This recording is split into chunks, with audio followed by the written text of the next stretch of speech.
online, and we are all operating independently. However, I have to make an admission and a request at this point. This is the first time I am doing this, and it's not something that comes naturally to me. So I will need the help of all of the audience, all of the listeners today.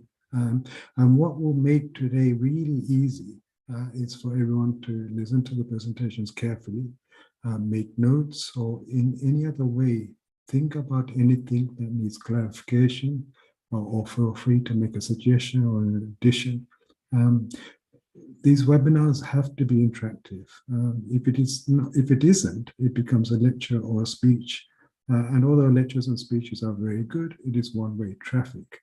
When we interact, it becomes a doubly meaningful exercise. And what we're hearing is a living subject, and a question or an observation or a comment or a memory or an addition will inspire thoughts from the presenters and add value to both the questioner and to the audience, and in turn inspire us more. In Nataraja Guru's language, it becomes a double game. So I believe today's format is like the previous days, although Guru Muni hasn't spoken. Each presenter will speak for approximately 20 minutes, and then we have that 10 minutes question and answer session after each presentation. Let's not make that 10 minutes a maunam, a silent affair. So we can do maunam later. Let's try and have a few questions per presenter.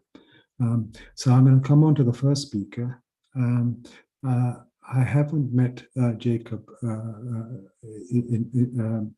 in person, but I have come across him a few times within these webinars, and I've observed that it's becoming better and better. And he has had the fortune of being an inmate of the Uti Gurukula under the tutelage of Swami V.S. Prasad. And I understand he has an MA in journalism, and he's now working as a journalist. So we invite Mr. Jacob B. Jacob to present his paper today, Does the Contemporary World Need Philosophy? Over to Jacob.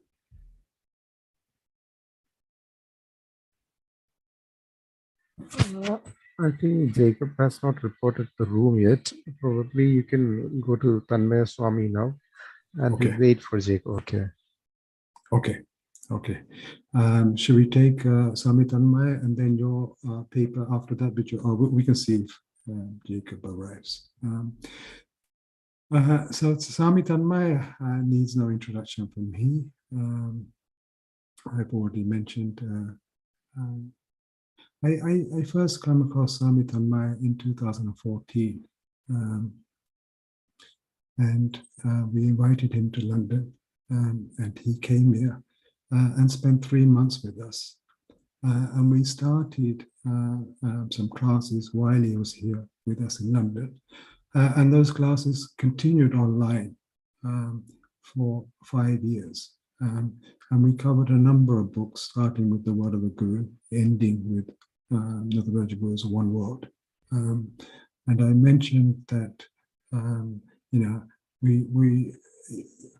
each class consists of a presenter who would summarize a chapter from each of those books. And then we will go around the table, and each person will present, each person will complement or add or clarify from that presentation. And by the end of 1.5 hours or so, we get a very good understanding of that subject. And that is how I come across Swami Tanmaya. And I'm going to ask him to present his paper today. He's written about and recorded How Does Contemporary Philosophy Discuss Life After Death? Okay, Swami Tanmaya.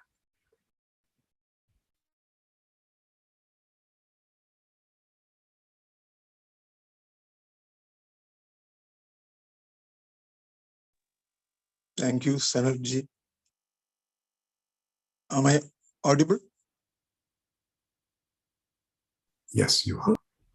Yes, you are. Namaste to Guru and all one in self. How does contemporary philosophy discusses life after death?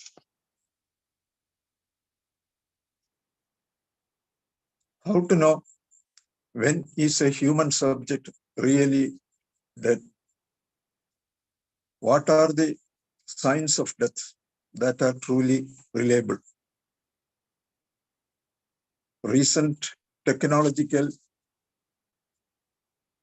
discoveries made it possible to transplant organs such as liver and kidney from a dead person to the alive one immediately after death.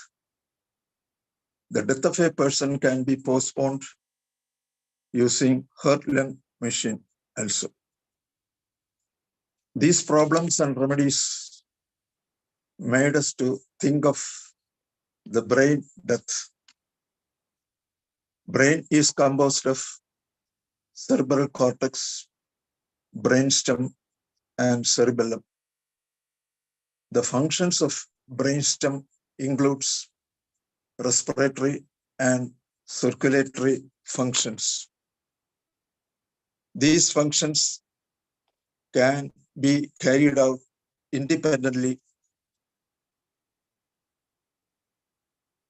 of the functions of cerebral cortex.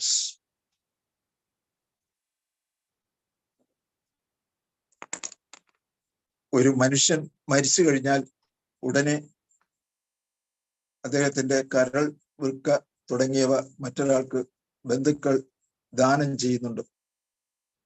ഒരു മനുഷ്യൻ എപ്പോഴാണ് മരിച്ചു എന്ന് പറയാവുന്നത്? Brain stem മാത്രം പ്രവർത്തിക്കുകയും cerebral cortex മരിക്കുകയും ചെയ്താൽ രക്തചംക്രമണവും ശ്വാസോച്ഛ്വാസവും നടക്കും.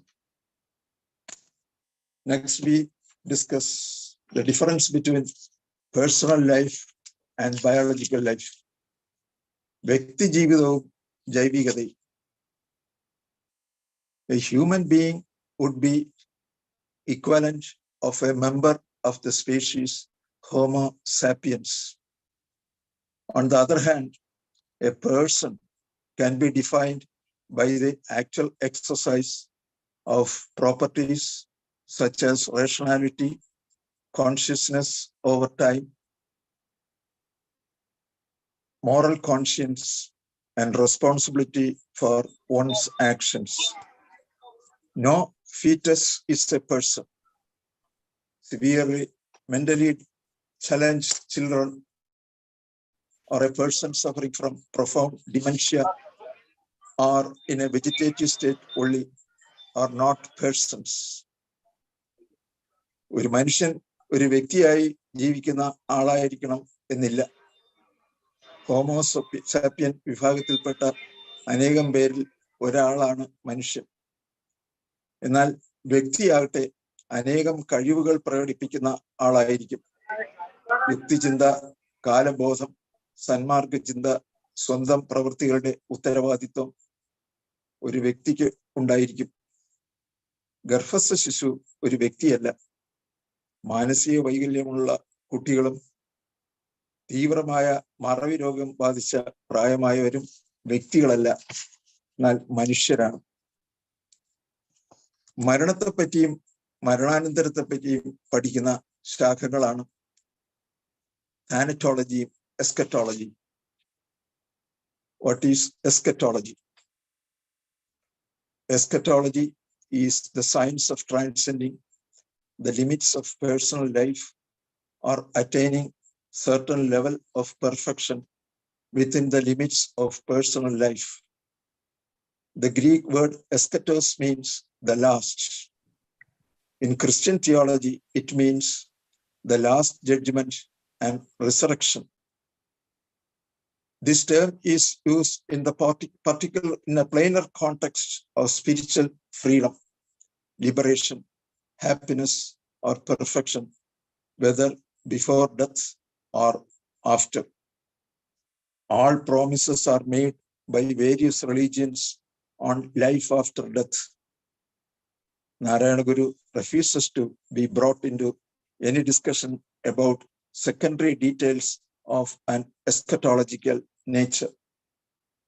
A good reputation of a kindly person is the value left behind after his or her death. Buddha has influenced the conduct of humans for more than 2,500 years because of his kindly life. മരണാനന്തര ഗതിയെ പറ്റി പഠിക്കുന്ന പഠനശാഖയാണ് eschatology. Narayana ഗുരുവിന്റെ അഭിപ്രായത്തിൽ അനുകമ്പയുള്ളവരുടെ ജീവിതം ശാശ്വതമുള്ളതായിരിക്കും. ശാരീരിക ജീവിതം അവസാനിച്ചാലും സൽകീർത്തിയാകുന്ന രൂപത്തിൽ അവർ ശാശ്വതത്വം കൈവരിക്കും. Thanatology. Thanatology is a scientific study of death. Thanatos is also a Greek word which means death. Thanatology includes the practices associated with death, including the study of the needs of the terminally ill and their families. It relates to psychology because there is a lot of anxiety and trauma around death. During the first half of 20th century, existentialists and phenomenologists presented their study of thanatology. Martin Heidegger lived from 1889 to 1976, lived in Germany, was one of the important personalities of existentialism. For him, death is the foundation of all certitudes. Before Heidegger, philosophical thanatology still maintained the hope for a sort of immortality. Heidegger restricts his thanatological analysis by excluding a priori in the name of methodological purity, that is, separating ontical and ontological levels. What is the difference between ontical and ontological studies? Ontical sciences are biology, medicine, anthropology, history, sociology, and theology. Their object is the particular entity that moves in a specific region. Ontological science is philosophy, which is characterized by its universality and neutrality towards every view of the world. The object is being, which is the foundation of all entities.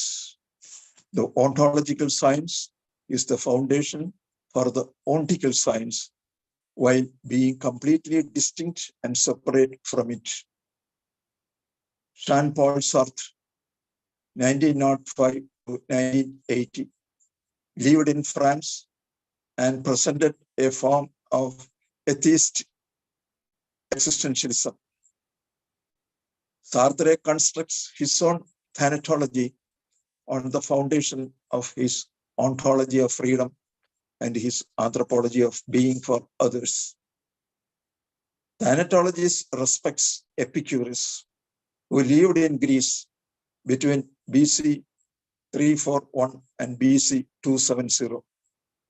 He said, quote, "Death appears instead to be nothing to me, since as soon as I am alive, my death is not, and when I am dead, I no longer am.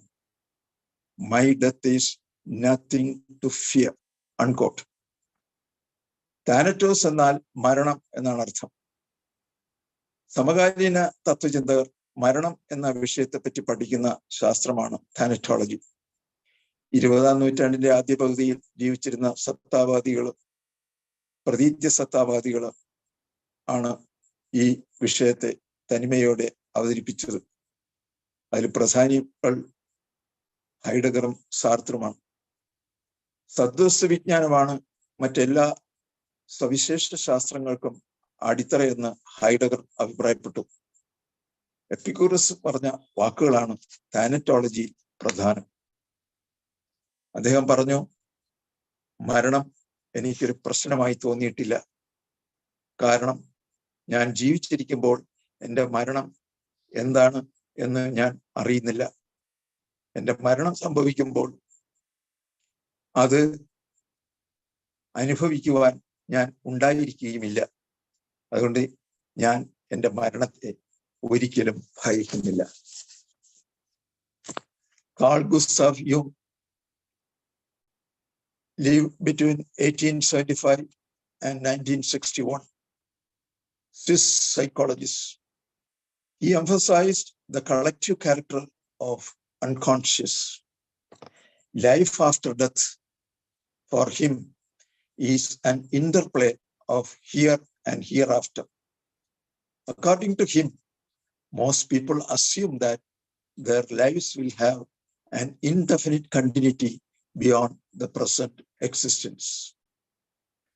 We can know about hereafter with the aid of hints sent to us from unconscious in dreams. The general level of our consciousness can be raised by mythologizing. Myths and dreams help us to know unconscious, according to Jung. A part of our psyche animating principle characterized by a relativity of time and space. Another part of psyche is not subjected to the laws of time and space. The three-dimensional world in time and space can be understood with the help of a system of coordinates of Descartes. This spacelessness and timelessness, there appears this coordinate as a primordial image. They are the abscissa, the horizontal coordinate or x-axis, and the ordinate, the vertical coordinate y-axis. In a state of subjective consciousness with no spatial temporal demarcations, such an operation is needed to think properly. സമഷ്ടി അബോധ മനഃശാസ്ത്രത്തിന് പ്രാധാന്യം കൊടുത്ത CG യുങ് ഇഹവും പരവും തമ്മിലുള്ള കളിയാണ് മരണാനന്തര ജീവിതം എന്ന് പറയുന്നു. മിക്ക ആളുകളും കരുതുന്നത് അവരുടെ ജീവൻ അനന്തമായി തുടരും എന്നാണ്. സ്വപ്നവും മിത്തുമാണ് അബോധത്തിന്റെ രഹസ്യം നമുക്ക് തുറന്നു തരുന്നത്. ഇവയുടെ സഹായത്തോടെ നമ്മുടെ ബോധത്തെ നമുക്ക് വികസ്വരമാക്കാം എന്ന് അദ്ദേഹം പറയുന്നു. നമ്മുടെ ജീവബോധത്തിന്റെ ഒരു ഭാഗം കാലദേശ പരിമിതിക്കുള്ളിലാണ്. മറ്റൊരു ഭാഗത്തിന് ആ പരിമിതിയില്ല, കാലദേശ പരിമിതിയില്ല. കാലദേശ പരിമിതിയില്ലാത്ത നമ്മുടെ ബോധത്തിന് ഒരു സ്വരൂപ ഘടന വരുന്നത് ഡെക്കാർട്ടിന്റെ XY ആക്സിസ് ഉള്ള ഒരു സ്വരൂപ ഘടനയിലൂടെയാണ്. നമുക്ക് മരണാനന്തര ജീവിതത്തെ പറ്റി ചിന്തിക്കുവാൻ അത്തരം വ്യക്തമായ ഘടനയിൽ നിന്ന് തുടങ്ങേണ്ടിയിരിക്കുന്നു എന്നാണ് അദ്ദേഹത്തിന്റെ അഭിപ്രായം. Eschatology as revalued by Nadaraj Guru.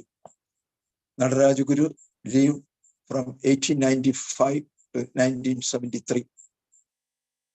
Happiness is the central subject in the life here. The question whether happiness ends abruptly in death would make one unhappy here. When we say the truth shall make one free, the freedom refers to a value and implies happiness resulting from getting rid of bondage. മരണാനന്തര ഗതിയെ പറ്റിയുള്ള നടരാജ ഗുരുവിന്റെ നിരീക്ഷണങ്ങൾ. ഇഹലോക ജീവിതത്തിലെ കേന്ദ്ര മൂല്യം സുഖം അഥവാ ആനന്ദമാകുന്നു. മരണത്തോടെ തന്റെ സുഖാനുഭവം ഇല്ലാതാകും എന്ന ചിന്ത നമ്മെ ദുഃഖിതരാക്കുന്നു. സത്യം നമ്മളെ സ്വതന്ത്രരാക്കും എന്നതിലെ സ്വാതന്ത്ര്യം ബന്ധങ്ങളിൽ നിന്നുള്ള വിടുതലിൽ നിന്ന് ലഭിക്കുന്ന സുഖമാണല്ലോ. Reward and punishment. The soul or self is subjected to reward and punishment at the hands of a principle called dharma, as in Buddhism. What is involved here is a compensation of values. A sinner must be aware of punishments, and a virtuous person expects to be happy with rewards. When the equation of self and non-self, knower and known, is complete, the question of punishment and reward doesn't arise. Even the Godheads, Devadagal, are abolished. Then Godheads are hypostatic entities still in the domain of relative ends. God as a vertical principle. God is considered as a vertical principle who is the material cause or original source of the horizontally manifested mechanical world. A human being has to raise oneself through negative ontological Dionysian stages to the positive stages of Godhood in terms of self-absorption into the absolute truth. Dionysian is the spirit of ecstasy. This is a denominator capable of being cancelled out by what Nietzsche calls a Apollonian, the numerator, which is the spirit of order and harmony. Both get abolished and ends up beyond the reach of good and evil, as Nietzsche remarked. Darwinian and creative evolution. The general life process of plants and animals present a horizontal process of evolution. This evolution is mechanical. There is another creative evolution, which is a spiritual process taking place in terms of self-consciousness, attaining to the higher degree of perfection in the case of attributes of God. പരിണാമം യാന്ത്രികവും സർഗാത്മകവും. സസ്യങ്ങളും മൃഗങ്ങളും വിധേയമാകുന്നത് യാന്ത്രികമായ പരിണാമത്തിനാണ്. സർഗാത്മകമായ പരിണാമം ആധ്യാത്മികമായ ഒരു പരിപൂർണത കൈവരിക്കലാണ്. അങ്ങനെ ഏകമായ ദൈവത്തിന്റെ പരിപൂർണത മനുഷ്യൻ കൈവരിക്കുന്നു. Eschatology in Upanishads. Besides the way of ancestors, Pitriyana, and the way of gods, Devayana, there is an absolutist absorption in which one attains never-ending, returning life eternal. Reincarnation is applicable to relativistic life in nature. Pitriyanavum Devayanavum കൂടാതെ ജീവന്റെ നിർവ്വാണവും ഉപനിഷത്തിലുണ്ട്. പുനർജന്മമുള്ളത് പ്രകൃതിയിലെ സാപേക്ഷ ജീവിതത്തിലാണ്. ജ്ഞാനിയുടെ ജീവിതം എപ്പോഴും പരമ്പരകളുമായി ഏകീഭാവം പൂണ്ടിരിക്കുന്നു. Conclusion. There is no clash of doctrines between Semitic and scientific religions when understood in terms of absolutist and relative implications. Nirvana or absorption is a bilateral cancellation of counterparts in the proper context of the science of the absolute. മരണാനന്തര ഗതിയെപ്പറ്റി അന്വേഷണം നടത്തുമ്പോൾ കാണുന്നത് Semitic മതങ്ങളും മറ്റു ശാസ്ത്രീയ മതങ്ങളുമായി ഒരു വൈരുദ്ധ്യവും ഇല്ലെന്നാണ്. നിരപേക്ഷവും സാപേക്ഷവുമായ തലങ്ങളെ വേർതിരിച്ചറിഞ്ഞ് വൈരുദ്ധ്യങ്ങളെ പരസ്പര നിരാകരിക്കുന്നതിലൂടെ ഏകസത്യത്തിൽ എത്തിച്ചേരും. അതിന് സഹായിക്കുന്ന ബ്രഹ്മവിദ്യ സർവശാസ്ത്ര സമന്വയമാണ്. We have discussed biological life and personal life, the anatology of here and eschatology of hereafter. C.G. Jung gives myths and dreams to expand our unconscious to know about life after death. References: Nadaraj Guru's 2 books. One is The Word of the Guru and the Integrated Science of the Absolute, Volume 2. C.G. Jung, Life After Death, and Bernard Schopenhauer, Death and Mortality in Contemporary Philosophy. Thank you, everybody.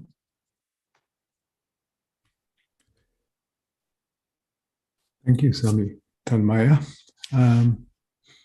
In the contract of life, none of us are ever given an end date, yet none of us can claim it does not exist.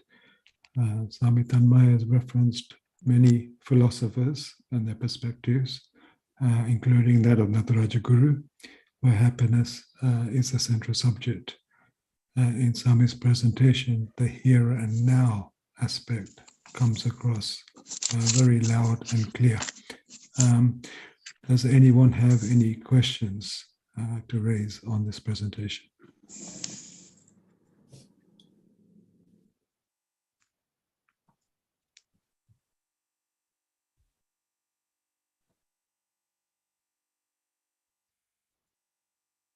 If you do, please unmute your microphone and ask.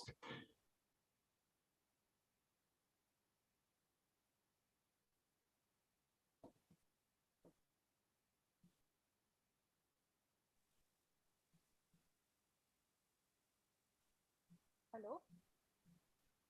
Yes. Hello? Okay, Am I audible? please. Namaskaram, Swamiji. Deepanjali Anand. Ah, My question was regarding C.J. Jung's proposition that the way to know the unconscious, and then unconscious is to be known to know about the life after death. So in which you told that both myth as well as dream. So dream part, I have some idea that it's kind of part of unconscious, but how to understand myth being a pointer towards, and what is that myth? Myth exactly means what's there, so that it gives a direction about what comes after death. Can you please explain something? because the human psyche functions as conscious, preconscious or subconscious, and unconscious. Jung studied the unconscious, and he said there are two unconscious. One is a personal unconscious and a collective unconscious. And in our unconscious, how to enter into our unconscious, that is a question.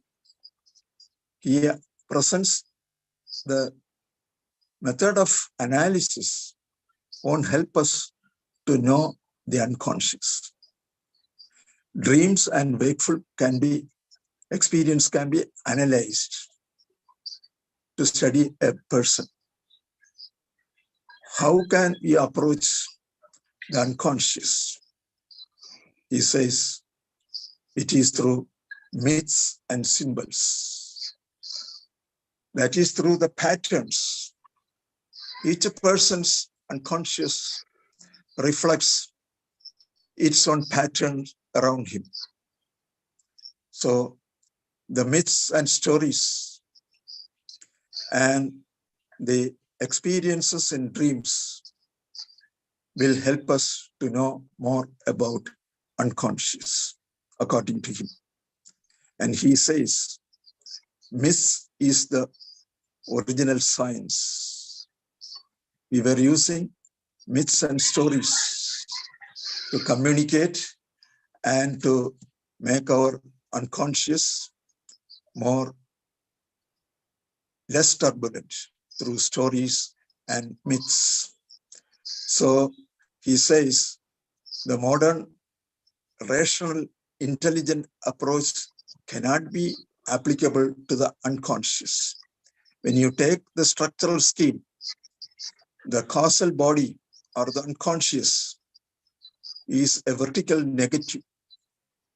Vertical negative means it is part and parcel of the one absolute truth. The horizontal axis of wakeful and dream can be analyzed. But this unconscious, where our vasanas and samskaras, the recent memories of this, the memories of this birth, and the memories from the very beginning of the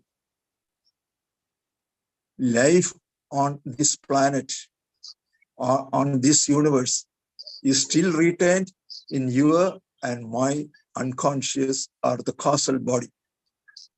So this causal body contains all these vasanas or incipient memories. The main purpose of knowing the one absolute truth is to remove vasana nasha, to remove the vasanas in our unconscious or the causal body. This type of myths existing in your own culture, and the synchronicities and dreams which help you to know more about your unconscious and the person who left it. That means died. So he is narrating so many experiences of himself in the dreams he saw immediately after death of his own wife and his friends. So more in details can be understood by going through the study of unconscious, and the myths and symbols are the study of Dr. Jung. Thank you. Thank you very much, Swami.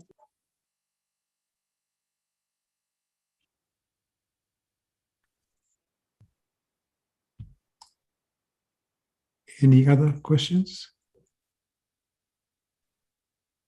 Sir, I want to ask a question to Swami Tanmaya. Your good name, please, ma'am. This is Sharina. Thank you. Namaskaram, Swami. Namaskar. Sir, the concept of resurrection, Jesus Christ resurrection, or when we look at the biography of Shankaracharya, we come across the term transmigration. So don't you think the concept of Indian concept of death and Western concept of death is, and the experience of death, have been understood in very different ways? That's my questions, Swami. So Guru Nitya Chaitanya worked on this subject of life after death by studying what persists after death of a person. Guru says we have a gross body to experience the wakeful, a subtle body, the subtle aspects in the experience in the dream, where the world is within, and a causal body, that is our unconscious. The causal body contains these memories. One attains this realization where no coming back happens in the life of an individual when he is free of all vasanas in the causal realm. So vasanas can be sadvasana, shubhavasana, or ashubhavasana, positive incipient memories and negative. Through education, we are making to flourish the positive sadvasanas, so that the negative vasanas will come down. And in Yoga Vasishtha, it is said that after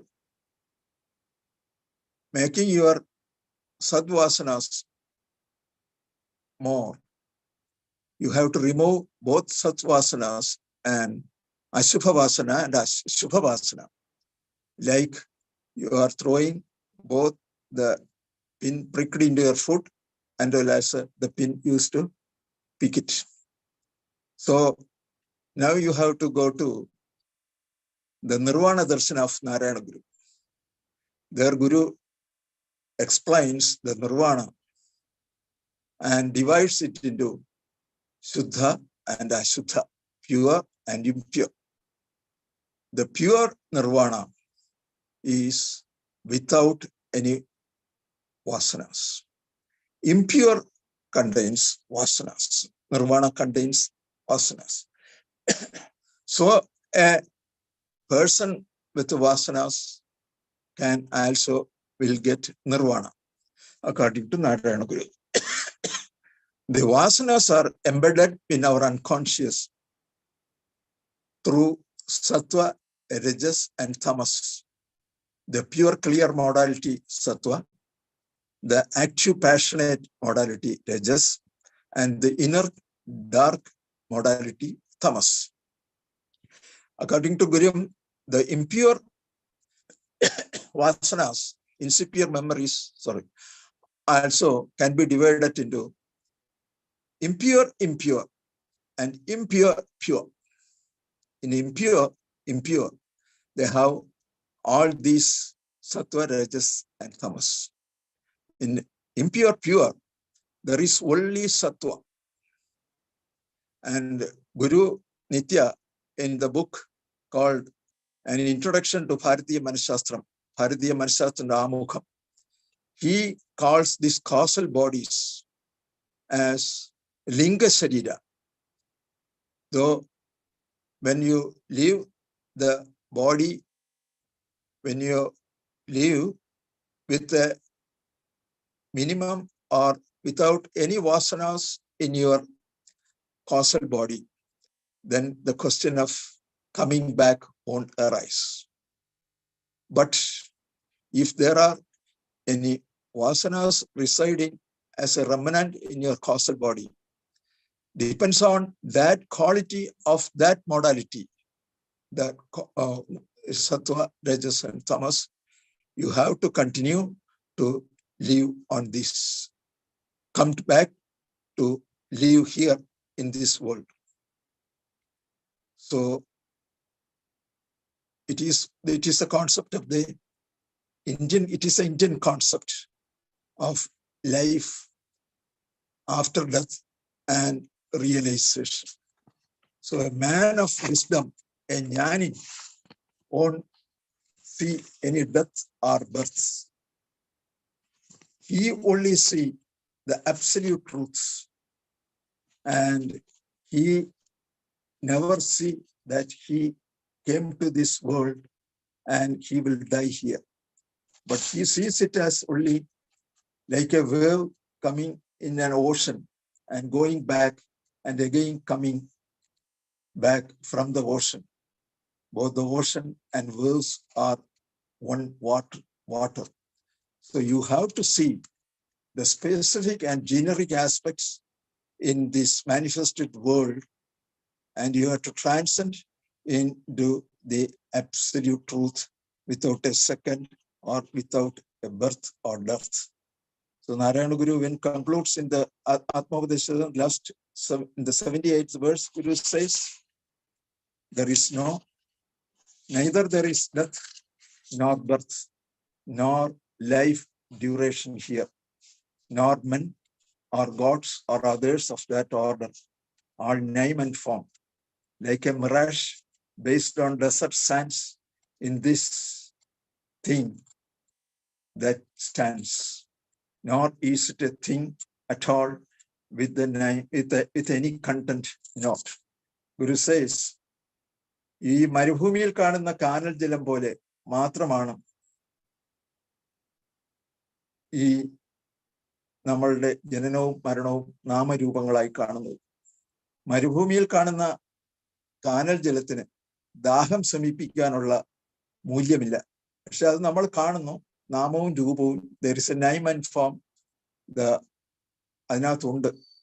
അതുകൊണ്ട് നിങ്ങൾക്ക് ultimate ആയിട്ടുള്ള value അവിടെ ഇല്ല. ഈ ultimate ആയിട്ടുള്ള value കാണുന്ന ആൾ he will identify always with the absolute truth, and he won't see death or birth as something happen in this mechanical world, but it is in the flow of the truth. It happens as like the waves and ocean. And that is, so I think you might have got the answer to the question you asked. Thank you, madam. Thank you, Swami Tanmaya. It was quite an enlightening answer. Thank you very much. Swami Namaskaram. Okay. Your good name, please. Sugida Swami. Please, madam. Please. Do any contemporary philosopher define death? What is death? Any contemporary philosopher defined it not. And another question is, what would happen Let to me the finish the first question. Okay. Then that is first I said, what is death? The thanatology, before thanatological studies, the philosophy book mentions about the different types of death we come across, and the technical advances make us to have a correct diagnosis. It is a total brain death, or a cerebral cortical death, or a brainstem death. So in cerebral cortical death, if you see in persons with the diabetes and all, the low glucose level will make their cerebral cortex die. But the person continues to breathe, and the blood circulation will also continue. Is he a dead man? You have to say he has a cerebral cortical death.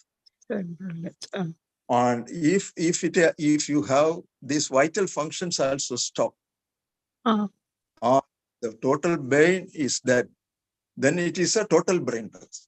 So they have studied and classified total brain death, the cerebral cortical death, and the brainstem death.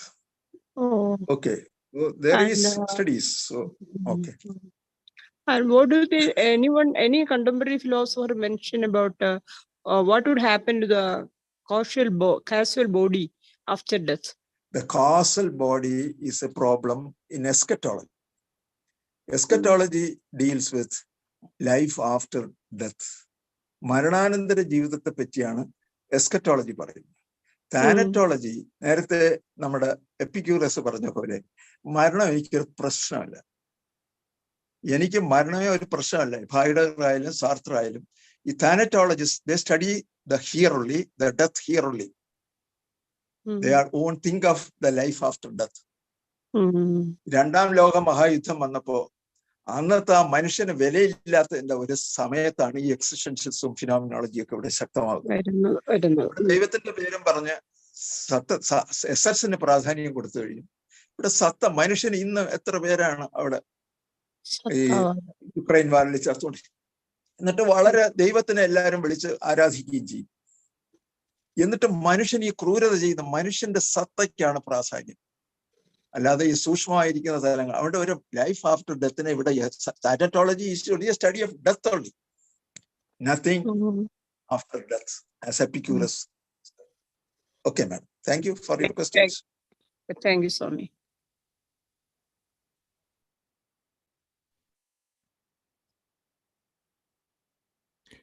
Okay, thank you everyone for asking very good questions. If there are no more questions, we can move on to the next paper. I think Jacob has entered the room. Jacob is here. Okay, all right. Okay, so I previously introduced Jacob. He was an inmate of Fernhill Gurukula in Ooty, and I understand he's working as a journalist now. And I've personally noted Jacob in a number of the earlier webinars, the previous webinars, and he has presented very thought-provoking topics in his own way. So we look forward to his presentation today, and we invite Mr. Jacob B. Jacob to present, Does the Contemporary World Need Philosophy?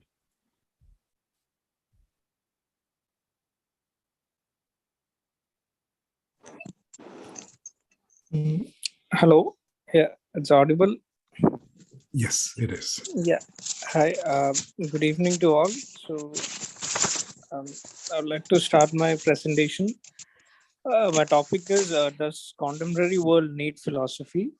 We're listening to such a thought-provoking seminar session by Swami Tanmaya about life after death, and this is similar in a way because this also is similar, not similar in the sense we're also dealing with the essence of philosophy in terms of contemporary situations, as in does this particular world or the contemporary this generation do they need philosophy? So basically here we'll have to discuss what philosophy is. First and foremost, we'll discuss what philosophy is, and if so, why is it needed, and what do you mean by philosophy in that sense? So because philosophy, when we say philosophy, is it dealing with matter or is it dealing with the abstract concept of God in any way? Because today people have abandoned, previously we used to be more, what you say, we feared the concept of God, whereas today we don't usually do that. We are mostly um, we are succumb to other um, other theories, mostly theories like or even atheist or such theories. And in that scenario, what is the role of a philosopher? So we have to first and foremost decide on what essentially means by philosophy itself, because and that's what leads to major psychological or such difficulties or problems, even in workplaces, or even what youngsters face today. A lot of youngsters here today faces issues, psychological issues. They are going to psychiatrists, dealing with, because they're dealing with issues. Even recently one of my friend told me she was dealing with mild depression. And is there a philosophical answer to it, to all of this?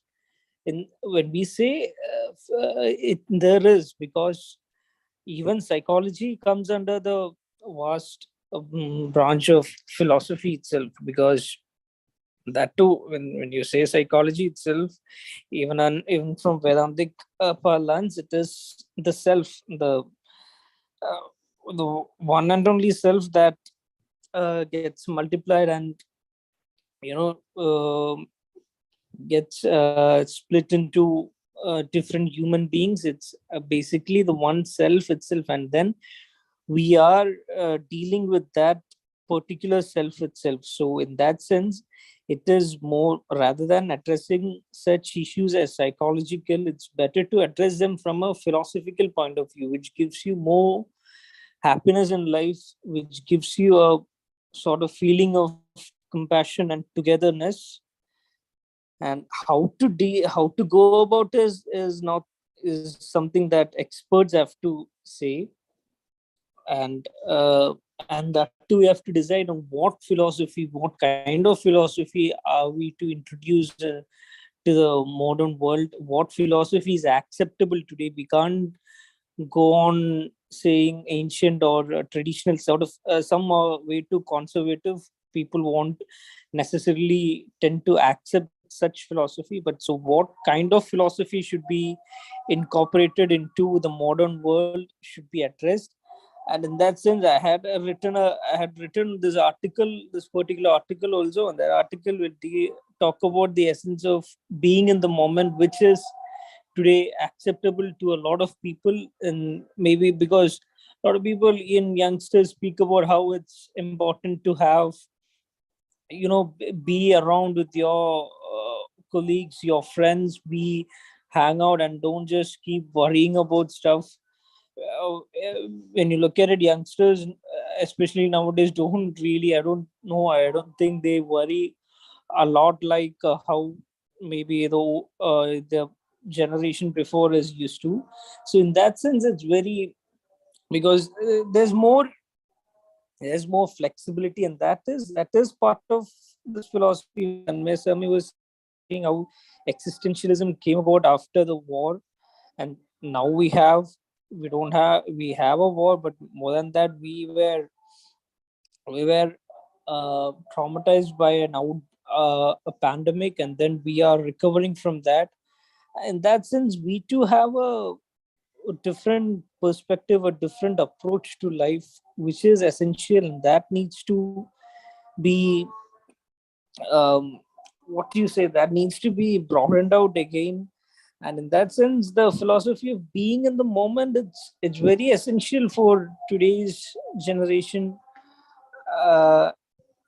because I believe being the commitment towards freedom, because today that's what everyone is speaking about today: personal freedom, the right to do what one wants to. But that's where moral responsibilities also come into play. Philosophers like Immanuel Kant, who wrote two huge fat volumes about moral responsibilities, how moral responsibility and freedom could be incorporated. How, because freedom essentially leads to personal freedom, essentially leads to responsibilities, which is moral responsibilities. So how these two can go about, and that would basically enable a person to live a stronger, a wealthier life in terms of refinement. And I would say that would comprise the whole of how to live, the art of living in the contemporary world. And that's to maybe worry less and be happy with the freedom you have, and rather than taking up too much stress, and be and then incorporate the moral, or the moral values. The moral values is in fact philosophical, because most philosophers, after their seeking truth, they return to moral philosophies, where they finally what they speak about is how to go on living in this world. That's what even Immanuel Kant, all of them, what they did was essentially they came back and they said, how do you live in this world? How to live a morally truthful life? So that's what the essence of philosophy is. Rather than, if when you say science would end up, I don't think science would end up saying about practical application. Here, the practical application is through morality, through human values. So basically, that's what one needs to nurture. If one is to follow a philosophical line of a way of living, it's in the end, it's coming about. It's leading one to nothing but moral responsibilities. So that's what I would like to say, and maybe yeah. So that's what I would have to share in this short session. I think if you have any questions.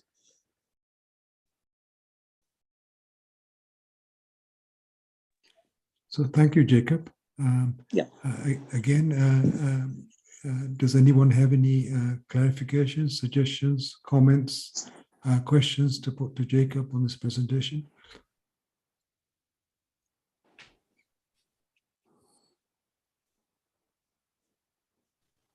I have one question to Sanal, sir. Can I ask? Sorry, no, to Jacob. Can I ask? Okay. Now, if we look at Western philosophy, there are a lot of movements happening, in the realm of ideas, especially postmodernism, post-structuralism, and they have challenged the Kantian notion of categorical imperative or a universal moral value, on the basis of liberalism or humanitarianism, So postmodernism or post-structuralism is even challenging whose morals. So we don't have just one moral or two moral. We have different culture having different moral values.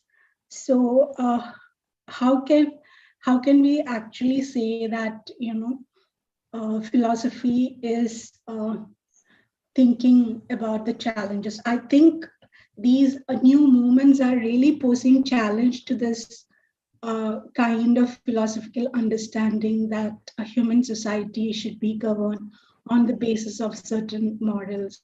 If you look at our country, see the kind of cultural diversity we have, and we are trying to celebrate diversity, but at the same time, we are also facing challenges whose values, the concept of majoritarianism or the kind of issues that our country is facing. So the question you have asked about philosophy, is it relevant today?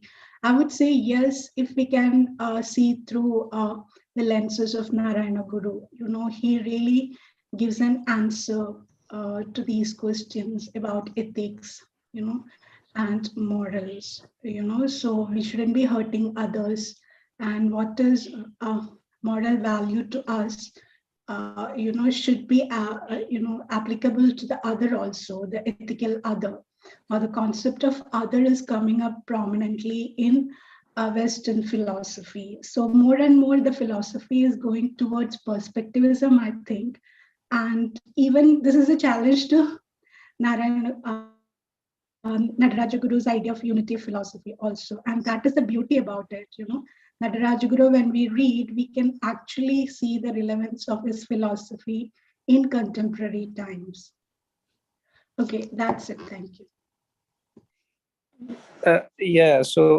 I'll just give some my own suggestions. I think Immanuel Kant definitely can be called outdated or whatever, because from Henry Bergson to John Paul Sartre, all of them had actually criticized, challenged, and even refused the philosophies of Immanuel Kant. Many a times, even Henry Bergson's one whole book was dedicated to refute the thinking of Immanuel Kant. But that is something else, because this is all very personal in the end. Because Immanuel Kant is a person who started this modern wave of thinking in Europe or in the West. So when I said Immanuel Kant, definitely, even categorical imperative, all this can be refuted. Even Albert Einstein himself refuted Henry Bergson, which does not stand strong, because and even today people say that Albert Einstein's concept of time is the correct one, not Bergson's, which is utterly false, because Bergson is the person who has delved into into introspective areas, talking about and dealing with time. So definitely Immanuel Kant may not be the right model, but his thinking is his way of attributing morality. That's all we are talking about, how morality can be incorporated into philosophy and into life. So, and definitely you can choose a lot of models. Mankind was only an example. There are definitely Narayana Guru's Narayana Guru's way of thinking is the precise one, because he is incorporating all the elements into one a whole structure that that Nataraja Guru himself followed. That structuralism, it would take a long time for anyone to actually grasp the essence of such a structuralist model. But definitely definitely the West, it is very evident in the West.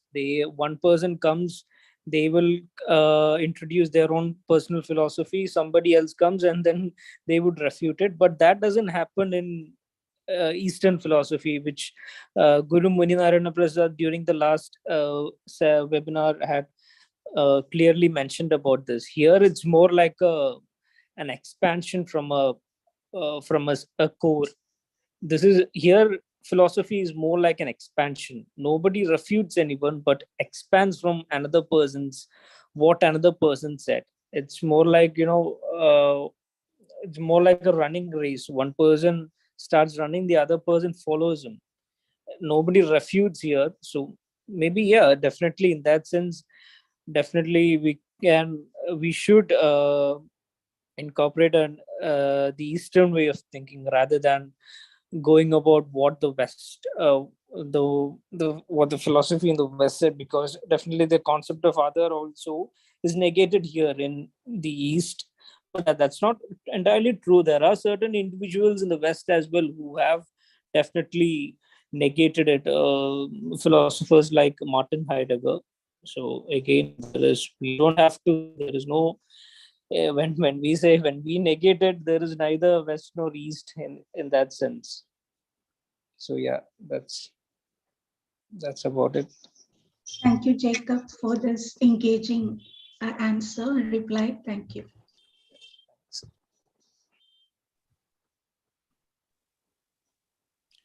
Okay, is there any other questions for Jacob? Do contemporary world needs philosophy? What is your personal opinion? Personal opinion. I'm not referring about your paper. What is your personal opinion? I'd like to know, please. Yeah, personal opinion, definitely. Yeah, you would need it. Like you said, I was basically arriving at the notion of morality, what philosophy would lead us to, because a philosophy also, in the sense, what we should precisely term what this philosophy is. So that's it should never take a conservative angle, which would lead to a lot of risk, which would again lead to trouble. But definitely you need philosophy, otherwise you won't be able to sustain for long. Okay. A world lacking philosophy would never sustain for on its own ground. Okay, thank you. Thank you.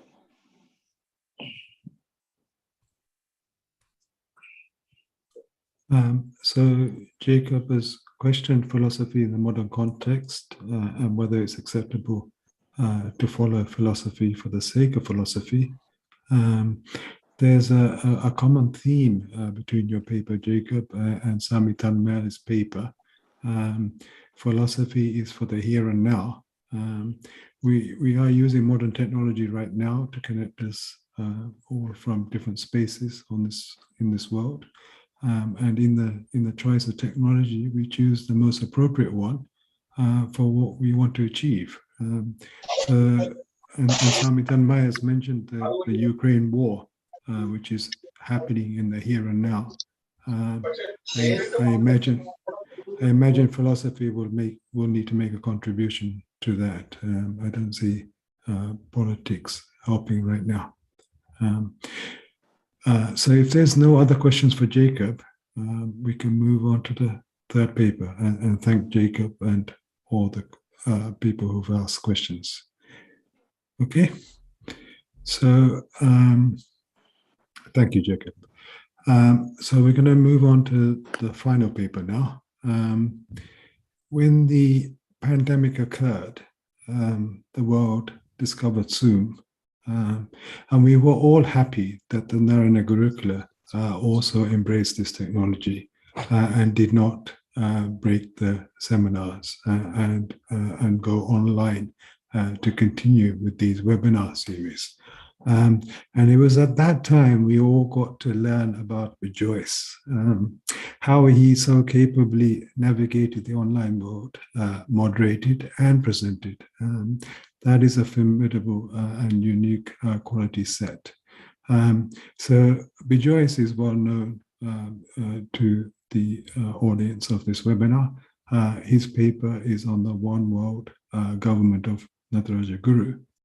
When the pandemic occurred, there wasn't a single person on this planet that had not heard of COVID. From a negative perspective, an aspect of One World was established, if not before. So with that, we invite Rejoice, Brahmacharya Rejoice, to introduce the possibility of one world government based on Nataraja Guru's memorandum on world government. Hi everyone. Thank you, Sanam.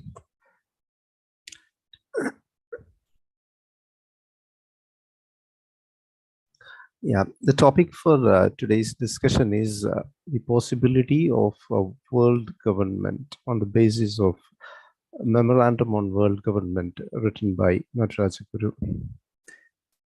I've already put a detailed version of this paper in the Telegram group. So this is going to be a live session in which I will not cover much technical stuff, but probably,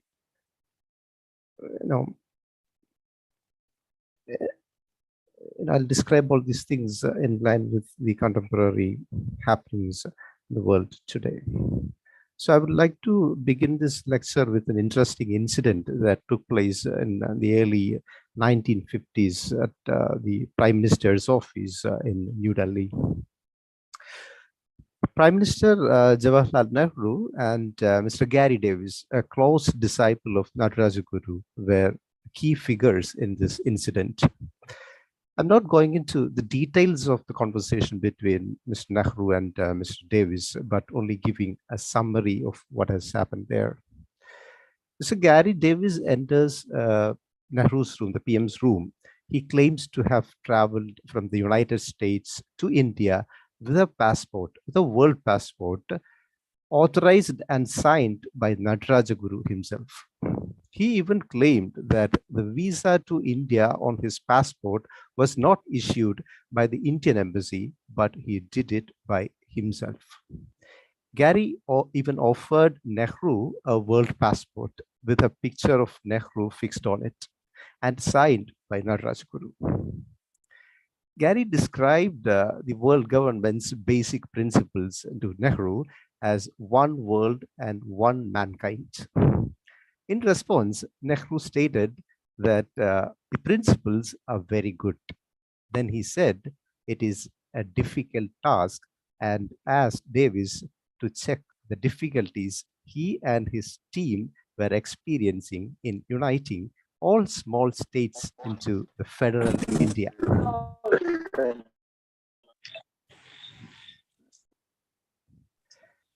Okay, so in reaction to Nehru's this double stance, because he says that it's easy, but it's difficult. It's good, but it's difficult. So Gary Davis found it as a double stand, and he responded in a very critical manner to Nehru. It reads this: "Oh, we don't do any uniting, sir. We start from the premise that mankind is already united and the world is already one. We merely advertise the fact, and when necessity arises, act upon it." So as a presenter of the paper too, I too actually don't say or don't do any kind of uniting here. I only advertise the fact that we are one. Humanity is one, mankind is one. So the necessity is there. That is the reason I'm trying to advertise this fact. So and I will show you a very rare video of Gary shot in 2013, around 60 years after the previous incident.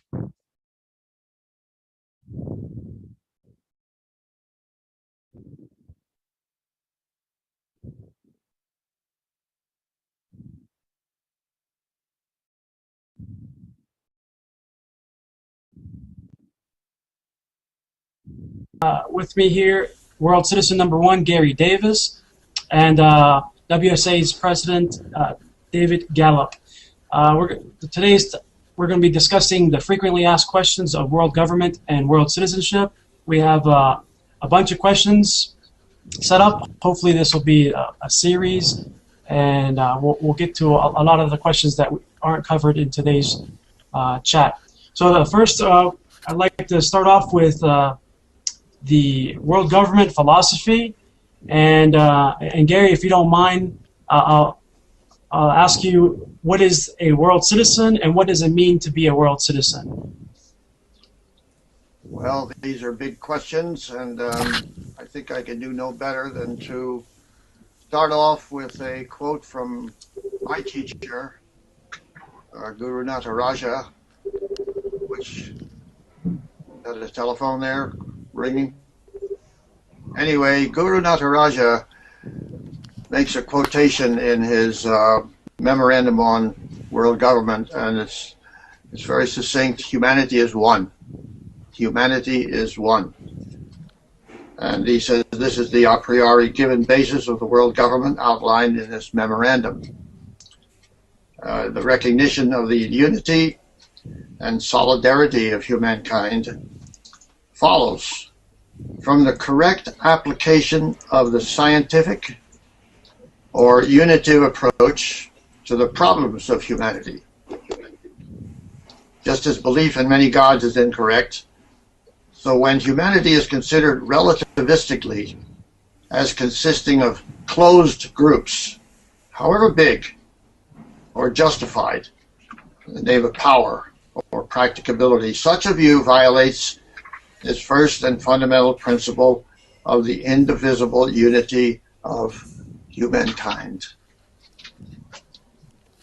Humanity is one by its common origin, one in its common interests and motives, happiness here on earth in everyday living, and one in its relationship to the aspirations and ideals which bind human beings together by bonds of sympathy for each other. Now here's the key. A unitive and absolute value is at the basis of all human life. This high human value knows no frontiers, either actual or ideological. It makes no discrimination between rich or poor, high or low, civilized or backward. Sympathy for suffering, and indignation against injustice to fellow man transcends time and crime and reaches out evenly or pointedly, as the case may deserve, to the uttermost recesses of the one world which man inhabits. That's a succinct statement that you can take for truth, absolute truth. Everyone can accept it. And that last thing, that last moment, that last sentence about territory, you see, nation states and territory or world government go together. We live.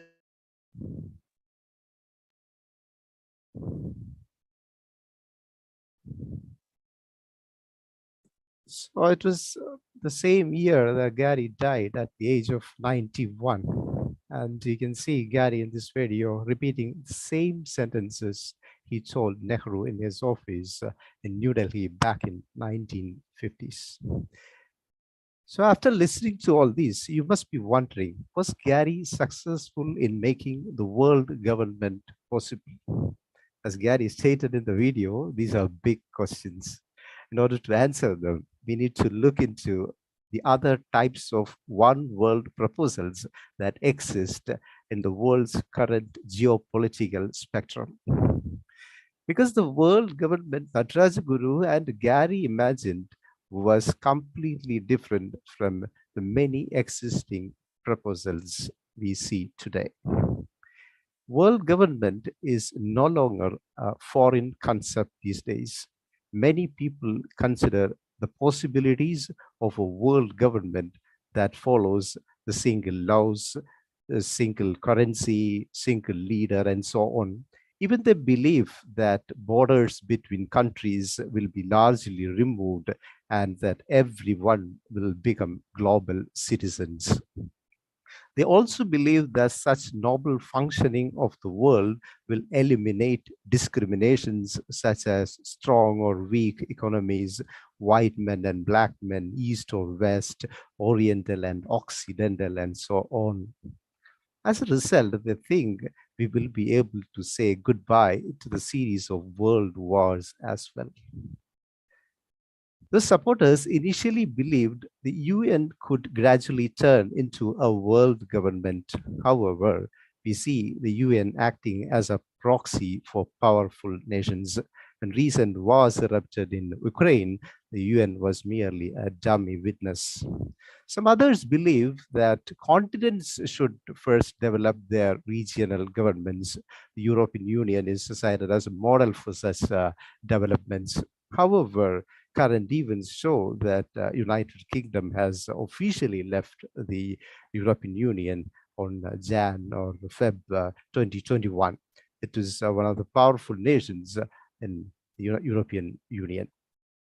There are already several global organizations that addresses cross-national issues: the World Court, World Trade Organization, World Bank, and International Monetary Fund. And many organizations are there. There are also private organizations working to make the dream of a single world government a reality. Please, do your own research to determine why they are not getting the desired results. Even religionists also trying for one world. The Nazis are trying for one world. So there are even secret societies as well. Those are anarchist in nature, such as Illuminati, Freemason, and so on. So they are anarchists because they oppose all forms of governments, whether centralized or decentralized. They're not looking out for one world because they are anarchists and they don't want any governance at all, these secret societies. Now we will look at Nataraja Guru's proposal for a global government. Guru emphasizes categorically that world government is a dialectical certitude between politics and no politics. So you might think it is like a conundrum, like no politics and politics. To understand that readily, in this statement, we must look at things structurally. So all the people who presented the papers were talking about structuralism. There's a structuralism implied in all of Nataraja Guru's teachings. So on the one side, we see there are many countries with good law and order, as well as high happiness index, etc. On the other side, there are countries that appear to be poor and anarchist. This point of view fits into one side of the structure only, which includes politics, because these countries are politically and financially divided into rich and poor. From this political standpoint, human beings are viewed as a national, for example, a national object, basically. For example, when we arrive at an airport, the authorities do not examine our humanity. Instead, they examine our objective identity as a specific national, such as our document, passports, etc. In the no political point of view, there are political and non-political. So in the non-political viewpoint, every being is free. Everyone is free to go wherever he wants. Actually, this is a fact, because this, if we scrutinize properly, we understand that all of these travel restrictions were imposed only after the World War II. All of these restrictions were initiated because the rich wants to keep their wealth to themselves. Wealthy countries, like wealthy homes, have strong, high walls and fearsome gates to protect trespassers. So in this memorandum, Guru is not advocating an anarchist or mechanistic one world. He only proposes a dialectical formula for overcoming these paradoxes and arriving at self-governance with a capital S. And it is through self-governance that he advises that a world government can be achieved. Self-governance is a formula that employs both ascending and descending dialectical structures involved in it. So in other words, I'll explain this ascending and descending moments of dialectics in these words. Actually, the first step is for people to ascend on their own to the knowledge of oneness through sacrifice and renunciation. The second step is for them to descend from the domain of oneness to the domain of multitudinous. Even though these two steps can be explained differently, they should be practiced simultaneously. This is the only end and means to a one world that Guru proposes in this memorandum. To make this concept a reality, we must educate the world about the possibilities and benefits of unity thinking. However, propagating such ideas does not appear nationalistic to government officials. They even believe this is anti-government. They may prevent us from working on it from their territory. Suppose we work on a world government proposal, and if we connect a South Korean or a Cuban from United States, definitely the states will stop you from doing that activity. So there is a control over these kind of activities by any governments. So they prevent us from working on it from their territory. Even the social media platforms are centralized. Centralized in the sense that they are governed by corporates such as Meta Platforms, Alphabet, Microsoft, and others. And these corporates are controlled by countries in which they have been registered. To overcome such challenges, we must become acquainted with technologies such as blockchain, because platforms on blockchain technology are decentralized and cannot be controlled by any single governments. So this governance Guru proposes is neither parallel nor hostile to any existing governments. This may appear to be an abstract or utopian concept to many. And if one wants to disagree with the nature of this government, he is free to do so. But if someone doesn't understand something and wants to learn more, then he should seek training at the Institute of Dialectics right away, because describing a world government is difficult. Now, we just conclude the lecture with a small note. In order for a world government to exist, it requires a one world economics. Natarajaguru explains the possibilities of such an economy in his book, One World Economics. In the next lecture, we will see how a one world economy can be realized with the help of blockchain technology and cryptocurrency. So this is the end of the lecture on the possibility of one world. Thank you for your time. So before I just stop my session, I would like to share the comment by Guru Nitya on the definition of world government.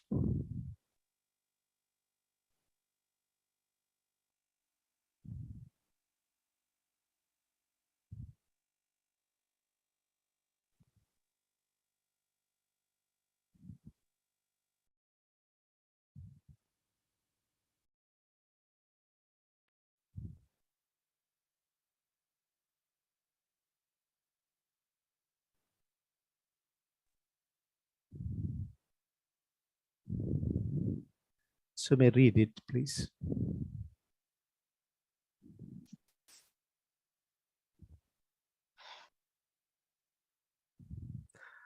The term world citizen can be better understood with a negative definition than with a positive one.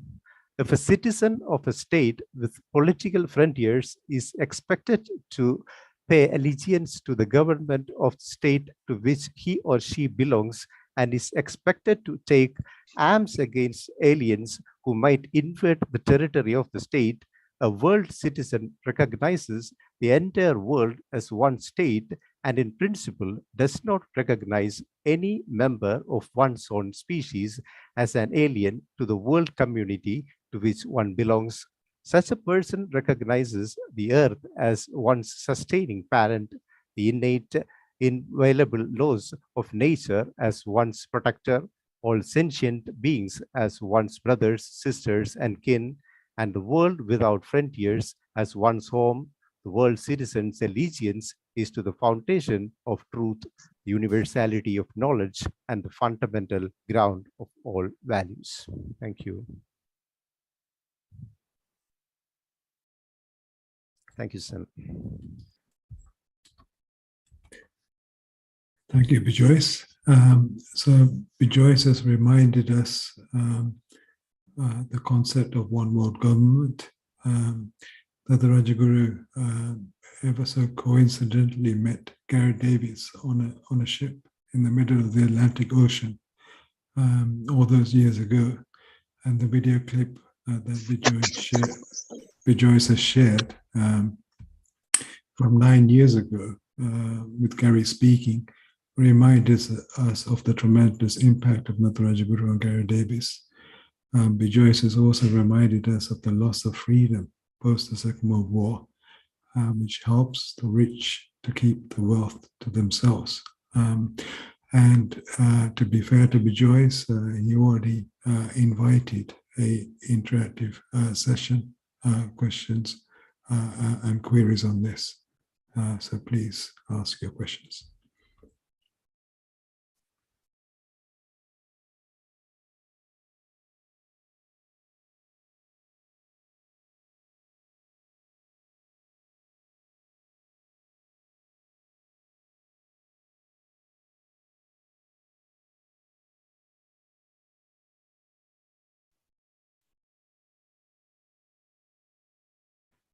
So it is a big topic, and I remember now Joyce claiming on one of those early webinars that he wants to focus on the presentation, and I know why that is. He is bringing forward a very important and big topic. It links those two previous presentations on the here and now concept. So does anybody have anything that they need clarifying from Joyce?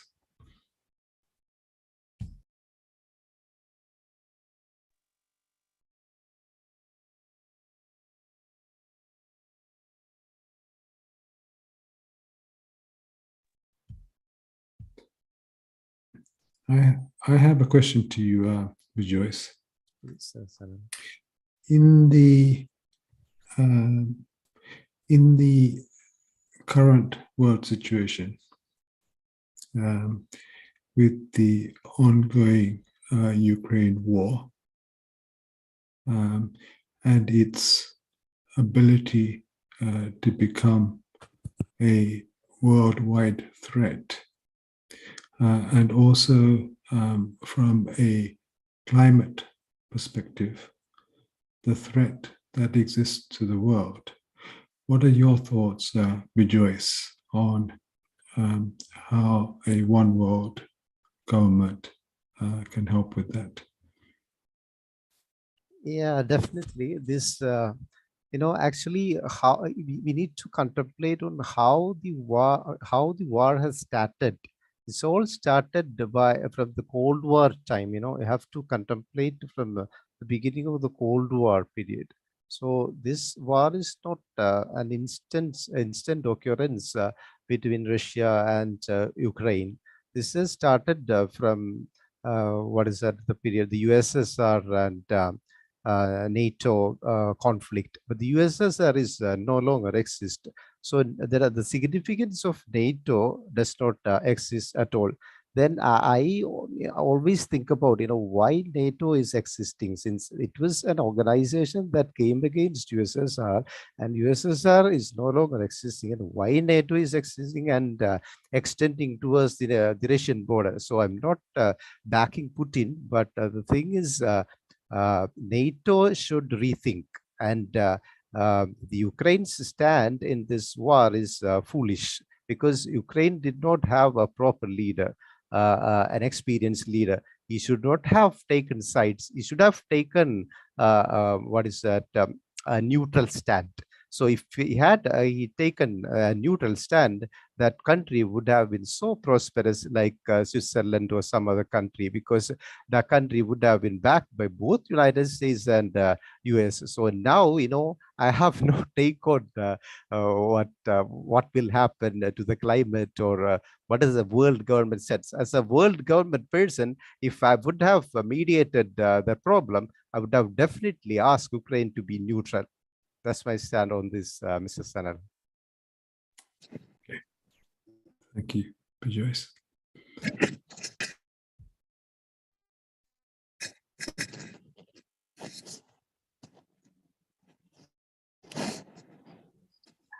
Hello, Joyce. Deepanjali here. Yes. So from the, imagine like you were taking the stance of a world citizen. So from that standpoint, I would like to ask what would you consider regarding the problem of, let us say, refugees? It's not a problem, it is a reality. And it's a sad reality. It is happening in multiple parts of the world. Poor people who are crossing for a livelihood or just to save their lives. They are traumatized. They are neither welcome here nor there. And but on the other hand, there are certain real problems that are posed by a group of human beings migrating from one area to other. There are some real problems also. Maybe there are some, the country which receives them will have some kind of threats because of them. That is also possible. Yeah. But from a world citizen point of view, what you would like to share regarding this problem of people migrating because of a problem inherent in their own motherland?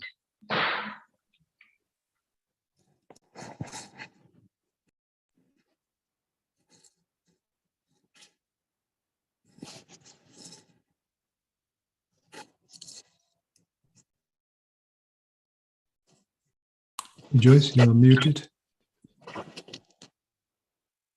Oh, sorry. Actually, the Article 13 of the United Nations Human Rights Law says that you have got the freedom to travel anywhere you would like to travel. But the thing is, we are all separated by countries with different rules. Why countries are getting separated? Why a poor country has no regulations and a rich country has high regulations? You need to think about it, you know. So the rich does not want to give up their wealth to the poor. So this is the balance that we see. And some political problems, some extremism is already involved there. But what is the cause of all this extremism? That we need to think about.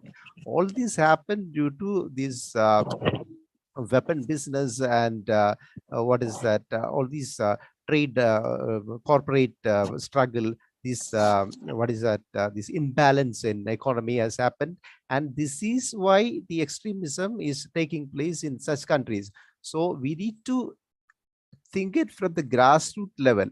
Yet the freedom of human does not go away. It is there. Freedom of the citizens, according to the human rights, we cannot neglect the fact that we have the rights. So this problem is a very serious problem, and from the world citizens' point of view, from the world citizens' point of view, I cannot suggest a problem to this solution to this problem, because Nataraja Guru always says that, you know, there's a world law. That world law, it has to be on the general good or the specific good. So it cannot do both at once. So according to the situation, the lawmaker has to act according to the situation. The lawmaker has to decide. So he cannot put his leg on both the sides. Either he has to go to the general good or the specific good. So that is the solution the world government itself suggests. There is a world law actually. So according to the world law, this world government works, you know. So there is no predefined answer to such questions. We have to act according to the situation warrants, you know. Hope it is clear. So a specific situation will require a specific kind of law acting there, exactly. Or a thought process should go into it for each and every situation, isn't it? Right. Thank you, yes.